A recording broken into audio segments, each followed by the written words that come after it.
Sous les 1001 lumières de Yaoundé, l'ambiance d'une capitale vue de nuit. Le temps est clément et des filles de dehors en scène. C'est bien en bas, c'est bien. Elles se sont imposées maîtresses de certaines rues et carrefours de Yaoundé, toutes à la chasse des mecs en chaleur pour des parties de sexe rémunérées. Ekounou, Atanganambala, Minifem, Ngousso, bien de lieux. Le sexe toutes les nuits est mis à prix. Un vendredi soir de travail, la rue baptisée Minifem respire un air de fête. Bien visible à tous les coins, des vedettes piégeuses pour la juste cause de la prostitution. Parmi elles, Hélène, 16 ans à peine, bien moulée au métier. Son temps se paye cash et elle se livre à visage caché après négociation. Avec elle, intrusion dans le grand univers des Zizi Pampa, le couloir mythique surnommé Jardin d'Éden. Au bout du couloir, sa chambrette. Les hommes passent là à tour de rôle. Le sexe en bon marché. Bon, il y a 1000 francs, 1500 à 2000. Parfois, il y a certains qui viennent, il fait seulement un coup, il te donne 5000. Donc ça dépend comment il vient. Décor des lieux des plus lugubres et négativement impressionnants. Un sac de vêtements de rechange à chaque coup de nécessité, pose chaussures insolites, romans pornographiques, le nécessaire de douche à faire pitié. Mais surtout, cette caisse nauséabonde de déchets qui parfume les lieux.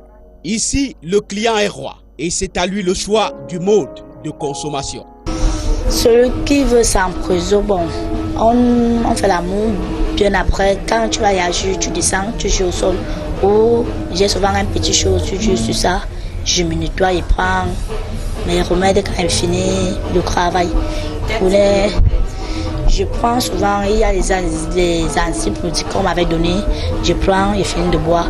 Si je ne veux pas cela, je prends à l'indigène, je prends le savon, je m'épuise et puis ça sort comme ça. Vulnérabilité perceptible, santé en danger. Hélène est arrivée là en provenance de son est natal grâce à cette dame, cadre de vie un peu plus présentable. Une prostituée et proxénète professionnelle depuis une dizaine d'années. Je suis déjà en bas sec, donc je ne sais plus quoi faire. Je ne peux plus sortir de ce métier parce que je suis déjà habitué. J'attends ma part de paradis ou l'enfer. Je ne peux plus changer de métier, je suis habitué. Je n'ai pas appris à écrire, je n'ai pas appris à lire, j'ai appris à baiser, à faire et à encaisser l'argent avec le sexe. Les filles se recrutent un peu partout sur le territoire national. Le Nord-Ouest, première région en termes de ravitaillement de Yaoundé, suivi de l'Est et du Sud. 85% de filles rencontrées sont originaires de ces trois régions.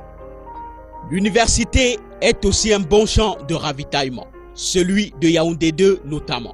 Estelle, étudiante en deuxième année, pratique le métier le plus vieux du monde, à temps partiel. Pour en parler, elle doit être loin des regards. Lieu propice, sa chambre d'étudiant. Là-bas, elle se lâche. Il y a des jours, les moments où je suis franchement foirée, il me faut quelque chose dans les poches, il me faut quelque chose pour m'occuper de moi.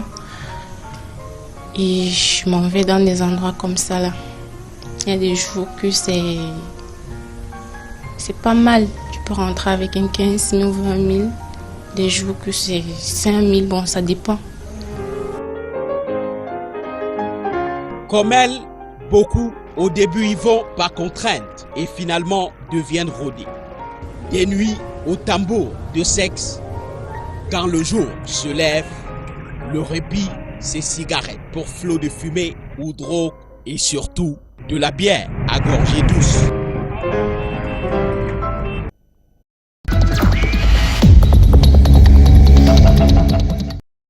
C'est ça le plus de l'info. Rendez-vous demain pour le prochain numéro. Je vous souhaite passer une excellente soirée sur Canal 2 Adam. Demain, 19h50. Bonsoir.